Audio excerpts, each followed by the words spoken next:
ॾेखारियो में अस्सलाम वालेकुम। शागिर्द साथियों, अॼु असां तव्हांखे ज्योमेट्री जो तारुफ़ कराईंदासीं। ही तव्हां ॾिसी रहिया हूंदो, तव्हांजे सामग्री ज्योमेट्री आहे। हिन में जेके शयूं आहिनि उन्हनि जो तव्हां सां तारुफ़ कराईंदासीं। तव्हां का बि बाज़ार मां आम जेका ज्योमेट्री जेका तक़रीबन 5 खां 10 ताईं असांखे प्राइमरी खां 10 ताईं कमु ईंदी आहे, उहा वठंदव त उन में हिन तरह जो कोई सामान निकिरंदो। पर घणो करे असां महसूस कयो आहे त ॿारनि खे उन्हनि जा नाला ई नथा अचनि। त सभ खां पहिरीं हिन खे खोलण सां ॾिसो, ही रूलर आहे। हिन खे रूलर चयो वेंदो आहे, जंहिंजे ज़रिए असां सिधी लाइन छिकी सघंदा आहियूं ऐं उन जी माप करे सघंदा आहियूं। हिन खे रूलर चयो वेंदो आहे। उन खां पोइ हीअ जेको आहे सो हिन तरह जा 2 सेट स्क्वायर तव्हांजी ज्योमेट्री बॉक्स मां निकिरंदा आहिनि।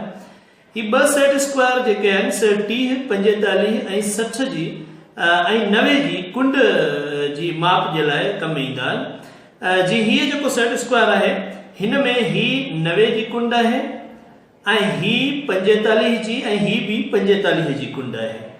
त ही सेट स्क्वायर आहे जेको 90 ऐं 45 जी कुंड कढण जे कमु ईंदो आहे। ॿियो सेट स्क्वायर ही आहे, जंहिंजी ही कुंड 90 जी आहे ऐं ही 30 जी ऐं ही 60 जी कुंड आहे। हिकु भेरो वरी थोरो ध्यान सां ॾिसंदो त हिन सेट स्क्वायर जी ही जेका कुंड आहे सा 90 दर्जे जी कुंड आहे, गुनी कुंड।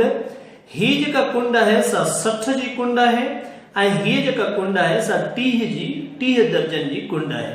त ही 2 सेट स्क्वायर आहिनि जेके 45, 60, 30 ऐं 90 जी कुंड मापण जे कमु ईंदा आहिनि।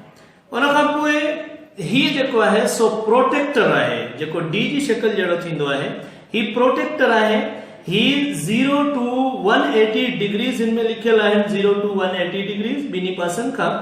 हीअ ॿुड़ी खां वेंदे 180 जी कुंड ठाहिण जे कमु ईंदा आहिनि ऐं उन जी माप करण जे कमु ईंदो आहे।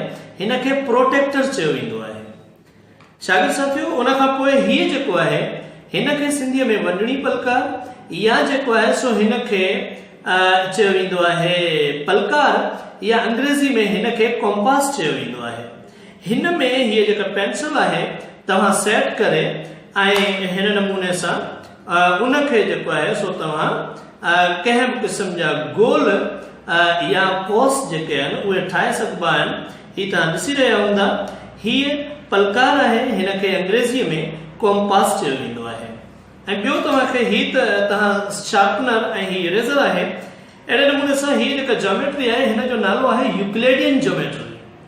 यूक्लिड मां निकितल आहे। यूक्लिड हिकिड़ो ज्योमेट्री जो अबो सम्झो वेंदो आहे, जेको तक़रीबन 4 सदी क़ब्ल मसीह में जंहिंजो यूनान में जनम थियो ऐं तक़रीबन 3 सदी क़ब्ल मसीह में वफ़ात करे वियो।